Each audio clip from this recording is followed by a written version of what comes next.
The crystal chandeliers of Le Maison cast elegant shadows across white tablecloths as I adjusted my simple black blazer, a deliberate choice from my plain poor wardrobe. Victoria, my older sister, held court at the center table, her Chanel suit and perfect highlights screaming old money to her wealthy clients. I watched her lean in, that familiar conspiratorial smile playing across her lips as she stage whispered about her struggling sister. I'm Olivia Thorne, though my family prefers to call me Liv, diminutive, like everything else they think about me. At 34, I'm supposedly the family disappointment, the cautionary tale Victoria loves to share with her investment clients. Poor Liv, she'd say, still living off her savings, couldn't hack it in finance. If they only knew those savings were worth $4.2 billion as of this morning's market opening. Liv, darling, Victoria's voice carried that precise mix of pity and condescension she'd perfected over years of practice. So glad you could join us. Though. She glanced meaningfully at my off-the-rack blazer. You really should have mentioned it was at Le Maison. You could have borrowed something more appropriate. I took my assigned seat, the one furthest from her important clients, of course. The blazer's comfortable, I replied, watching her wince at such a pedestrian consideration as comfort. This is Harrison Blake, Victoria gestured to the distinguished-looking man beside her. He's considering having our firm manage his technology portfolio. Her emphasis on our made it clear which sister she meant. Harrison, this is my sister Liv. She used to work in finance too before I decided corporate life wasn't for me. I finished smoothly, accepting the wine list from the sommelier. Victoria's eyes narrowed slightly. She'd been hoping I'd let her finish the story about my supposed burnout and breakdown. Ah yes, Harrison smiled politely. Victoria mentioned you're between opportunities right now. Must be difficult in this economy. I caught the sommelier's eye. The Chateau Lafite Rothschild 1982, please. Victoria's perfect eyebrows shot up. That bottle cost more than what she thought I made in a month. Put it on my usual account, Jean-Marc. Of course, Miss Thorne. Your regular table is available if you'd prefer. This is fine for tonight, I cut in smoothly, watching Victoria's expression shift from surprise to suspicion. She'd never seen me here before, yet the staff clearly knew me well. Liv, she hissed once Jean-Marc left, you can't afford that wine. I'll have to cover it. Actually, Harrison interrupted, studying me with new interest, did you say Thorne? Not Olivia Thorne. Victoria laughed, that silvery social laugh she used to smooth over awkward moments. Yes, that's her name, but of Phoenix Capital? Harrison continued, his focus entirely on me now. The same Olivia Thorne who just acquired Microtech Solutions. The silence that fell over the table was absolute. Victoria's wine glass stopped halfway to her lips. Her junior associate nearly dropped his phone. And Harrison Blake, one of her biggest potential clients, was looking at me like he'd just discovered gold. Microtech was undervalued, I said simply. Their AI division alone was worth twice the market cap. That was a $3 billion acquisition, Harrison said slowly. Cash offer if I remember correctly. Victoria's face had gone from cream to paper white. There must be some mistake, she managed. Liv works from her apartment. She barely makes ends meet. She runs one of the most successful private equity firms in the country, Harrison finished. I can't believe I didn't recognize you immediately. Your hostile takeover of Bennett Industries last year was brilliant. I smiled, remembering that deal. Victoria had spent weeks mocking my unemployed status during that acquisition, never realizing I was the anonymous buyer dismantling her client's company piece by piece. You're not. Victoria stuttered, her perfect composure cracking. Between opportunities? I supplied helpfully. No, I'd say I'm exactly where I plan to be. I turned to Harrison. Though I should mention I've had my eye on Blake Technologies for a while. Your quantum computing patents are particularly interesting. Harrison's eyes widened. We're not for sale. Everything's for sale at the right price, I replied, accepting the wine as Jean-Marc returned. By the way, Victoria, don't worry about the wine. I own the restaurant. Have since last year. Victoria's hands were trembling now. The careful narrative she'd built about her failure of a sister was crumbling in front of her most important client. Why didn't you tell me? She whispered. You never asked, I said simply. Too busy telling everyone how I couldn't handle the pressure, how I was living off dwindling savings.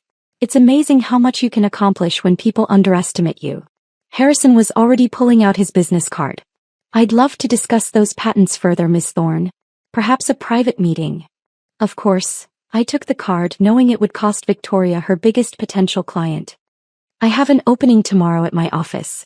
The one in the building I bought from Victoria's firm last month. They don't know that yet, but the announcement goes out in the morning. Victoria knocked over her water glass. The Madison building? But that's our headquarters. Was your headquarters? I corrected gently. Amazing how many properties you can acquire when your own sister tells everyone you're unemployed. No one even thought to check who was behind the holding company making the offers. The rest of dinner passed in a blur of revelations. Every dismissive story Victoria had ever told about me was unraveling. Every client at the table was suddenly realizing they were dining with someone far more powerful than their wealth manager. As coffee was served, my phone buzzed with a news alert. I smiled, turning the screen toward Victoria. Oh look, Forbes just released their 40 under 40 list. Guess who made the cover? She stared at my photo at the headline declaring me, investment's new queen, and something finally broke. All this time, she whispered. Every dinner where I pitied you, every client I told about my poor struggling sister, was free advertising, I finished. Nothing makes people underestimate you quite like family convinced of your failure. I stood, straightening my deliberately modest blazer. Harrison, I'll have my office send over the acquisition paperwork in the morning. Victoria, you might want to start looking for new office space. I hear rents are quite high these days. As I walked out of Lumaison, my phone buzzed again. A message from our mother. Victoria just called in tears. What did you do? I smiled, typing back. Nothing much. Just showed her that sometimes the biggest success stories are written in silence. Tomorrow the full scope of my empire would become public. The acquisitions, the properties, the companies I'd built while my family dismissed me as a failure. But tonight, watching Victoria's perfect world crumble over a bottle of wine I owned, was satisfaction enough. Because sometimes the best revenge isn't proving people wrong. It's letting them realize they never really knew you at all. The morning after my dinner with Victoria brought exactly the chaos I'd expected. My phone hadn't stopped buzzing since dawn, texts, calls, emails, all from family members who'd suddenly discovered they had a billionaire relative. I sat in my real office, not the modest co-working space my family thought I used, but the entire top floor of the Phoenix Capitol building downtown. Floor-to-ceiling windows offered a perfect view of the city I'd been quietly reshaping for the past 5 years. Your sister's been in the lobby for an hour, Maya, my executive assistant, announced. Security says she's tried 3 different names to get past reception. I glanced at the security feed. Victoria looked decidedly less polished than usual. Her designer suit was slightly wrinkled, her perfect hair showing signs of a sleepless night. The Madison building announcement must have hit. Your mother's called 6 times, Maya continued. Your father's trying to reach you through LinkedIn, and your cousin Sarah's already updated her profile to mention her close family connection to Phoenix Capital's CEO. I smiled, opening my laptop to review the morning's news. Phoenix Capital acquires Madison building in surprise move. Olivia Thorne, the silent billionaire. Investments hidden queen. How one woman built an empire in secret. My phone buzzed again. A text from Harrison Blake. Impressive press. When can we discuss those patents? Before I could reply, Maya's voice came through the intercom. Your brother Thomas is here. He's with your father. That was unexpected.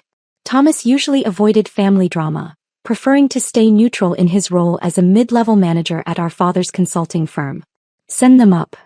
They entered like men approaching a stranger's territory, which in a way they were.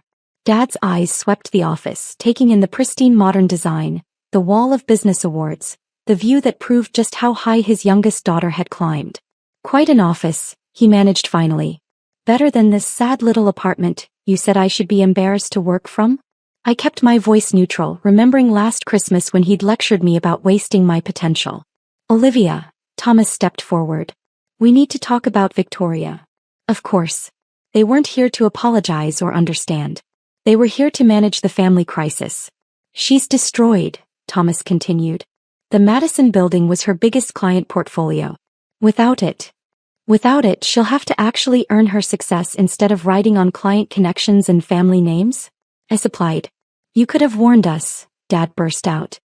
All these years watching us worry about you, letting you think exactly what you wanted to think. I cut in. When did any of you actually ask about my work? My goals? My dreams? Victoria was too busy using me as her cautionary tale. You were too convinced I'd failed by choosing my own path. But billions. Dad sank into one of my visitor chairs. How did we not know? I walked to my window, looking out at the Madison building where Victoria's firm would soon be vacating.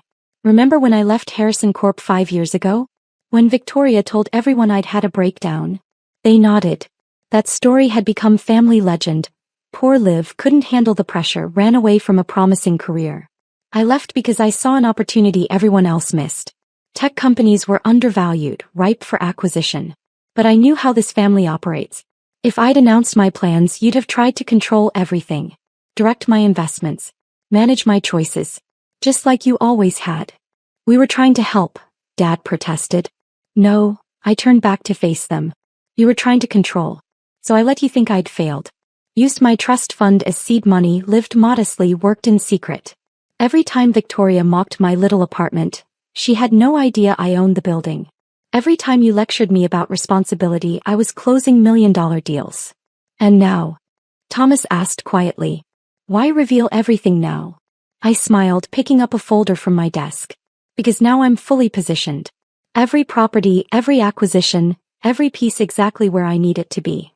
I handed him the folder. Including Dad's company. Dad stood up so fast his chair nearly toppled. What? Phoenix Ventures, the holding company that's been buying shares in your consulting firm for the past year? That's me. As of this morning, I own 51% of Thorn Consulting. Thomas opened the folder, scanning the documents with growing disbelief. She's right, Dad. She's majority shareholder. You can't. Dad started. Can't what? Run the company better than you? The same way I couldn't handle finance? Couldn't manage my own career? Couldn't be trusted to make my own choices? My phone buzzed, Maya's message flashed. Victoria's trying the service entrance now. If you'll excuse me, I gathered some papers. I have a meeting with Harrison Blake about acquiring his tech patents. When, Dad? The board meets tomorrow at 9. I expect you'll want to prepare your retirement announcement. Retirement? His face flushed. You can't force me out of my own company. Actually, I can. And I will. Consider it a lesson in consequences. Now, if you'll have security escort you out, I believe my sister's about to make her third attempt to breach the building. As they left, Thomas paused at the door. For what it's worth, he said quietly. I always knew you were smarter than they gave you credit for. I just never imagined. No one did, I replied. That was rather the point. After they left, I buzzed Maya. Hold my calls unless it's Harrison Blake. And Maya? Send flowers to Victoria at the Madison building. White lilies. Card should read, sometimes the best success stories are written in silence. I turned back to my window watching Dad and Thomas exit the building. My phone buzzed again, a message from our mother. Family dinner. Tonight. We need to discuss this as a family. I typed back, can't make it. Board meeting prep. But feel free to discuss my billions without me. You've had plenty of practice discussing my failures. Because this was just the beginning. Victoria's client exodus was about to start. Dad's retirement would shake the consulting industry. And my family? They were about to learn that sometimes the person they wrote off as a failure was actually writing their ending. The boardroom of Thorn Consulting looked exactly as I remembered it from childhood, all dark wood and leather chairs, designed to intimidate. I'd spent countless hours here as a girl, watching my father command his empire while telling me I wasn't cut out for real business. Now at 8:55 a.m. I sat in his chair, reviewing the documents that would reshape our family legacy forever. The other board members filed in slowly, their usual confidence replaced by uncertain glances and whispered conversations. They'd all received the morning's press packet, complete details of Phoenix Capital's acquisition, my father's retirement, and the company's new direction. Dad entered last, Victoria surprisingly at his side. They'd clearly coordinated their attack. Both wore power suits and matching expressions of righteous indignation. This is ridiculous, Dad announced before even sitting down. You can't just walk in and take over. Actually, I cut in smoothly, I walked in months ago. You just didn't notice because you were too busy dismissing me. I nodded to my legal team. Please distribute the voting records.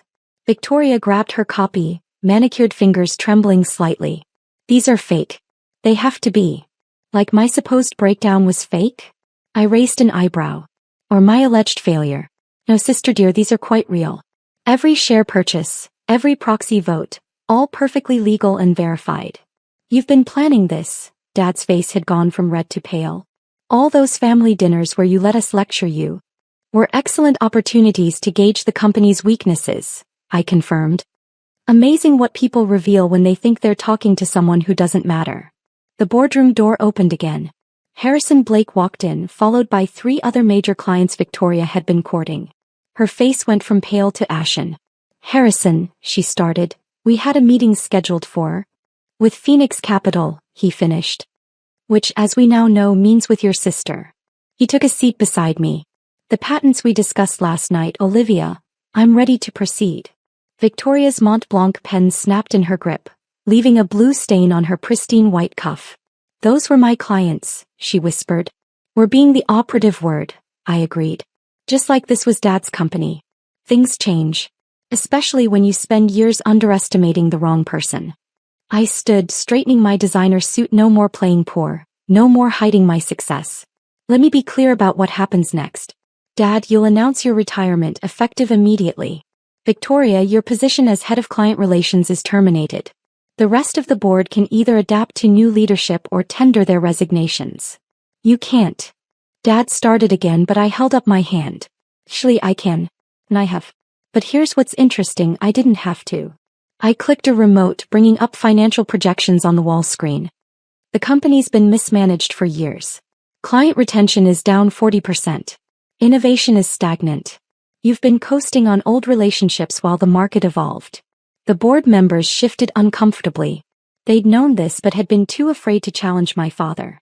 In the past 6 hours, I continued, Phoenix Capital has received 14 inquiries from major clients looking to transfer their business. Apparently, they prefer working with the sister who built a billion-dollar empire in secret over the one who spent her time mocking others' failures. Victoria stood abruptly. This is about revenge. About making us pay for not believing in you. No, I said quietly. This is about business. You taught me that, remember? All those times you told clients about your pathetic little sister? Well, now they know which sister they should have been watching. My phone buzzed, a message from Maya. Your mother's here with your Aunt Patricia. Perfect timing. Send them in, I instructed through the intercom. Mom burst through the door, Aunt Patricia right behind her. They froze at the sight of the assembled board, the clients, the clear shift in power dynamics. Olivia, Mom started, her society smile wavering. Darling, this has gone far enough. We're family. Funny, I interrupted. We weren't family when you let Victoria spread rumors about my mental health. We weren't family when you excluded me from events because I was embarrassing. We weren't family last month when you all laughed about my sad little startup at Sunday dinner. I clicked through to the next slide. Phoenix Capital's complete portfolio. Properties, companies, investments spanning 6 continents. We're only family now because I'm worth billions. And that's exactly why this company needs new leadership. The board won't stand for this. Dad tried one last time. The board already has. I nodded to Harrison, who produced another folder. As of this morning, he announced, Phoenix Capital has voting agreements with 82% of shareholders. This transition is happening, Robert. The only question is whether you'll retire gracefully or be removed. Dad slumped in his chair, decades of authority draining away. Victoria's perfect makeup couldn't hide her tears. And Mom just stared at me like she was seeing a stranger. In a way she was. Maya will show you out, I said calmly. Your retirement package is generous, Dad. Victoria, your severance will be fair. Consider it a lesson in the danger of underestimating people. As security arrived to escort them out, I turned to the remaining board members. Now, shall we discuss the company's future? I have some thoughts on modernization. Later that evening, I sat in my office reviewing the day's press coverage. The business world was buzzing about the silent billionaire who'd orchestrated one of the most elegant corporate takeovers in recent history. Victoria's client list had already started defecting to Phoenix Capital. Dad's retirement announcement was drafted and scheduled for morning release. My phone buzzed with a text from Thomas. For what it's worth, I'm proud of you. Always knew you were the smartest one in the family. I smiled, remembering all the family dinners where they dismissed my potential. All the celebrations I'd attended in simple clothes, letting them think I couldn't afford better. All the times Victoria had used me as her cautionary tale. Maya appeared in my doorway. Your mother's called 6 more times. Victoria sent 4 emails asking to explain her side. And your father has finally learned what real business looks like, I finished. Hold all their calls. They've had years to talk. Now it's my turn. I turned to my window watching the city lights flicker on. Somewhere out there my family was realizing that success doesn't always announce itself. Sometimes it builds in silence, growing stronger in the shadows of others' doubt. And sometimes, the sister they dismissed as a failure was actually writing their ending all along. Because revenge isn't always about destruction. Sometimes it's about showing people exactly who you've become while they were busy underestimating you. I picked up my phone and typed one final message to our family group chat. Next family dinner will be in my boardroom. Dress appropriately. After all, we have a new hierarchy to discuss. Then I turned back to my empire, the one I'd built in silence while they counted my failures. Because sometimes the best success stories are written by the people no one thought to watch. And I was just getting started.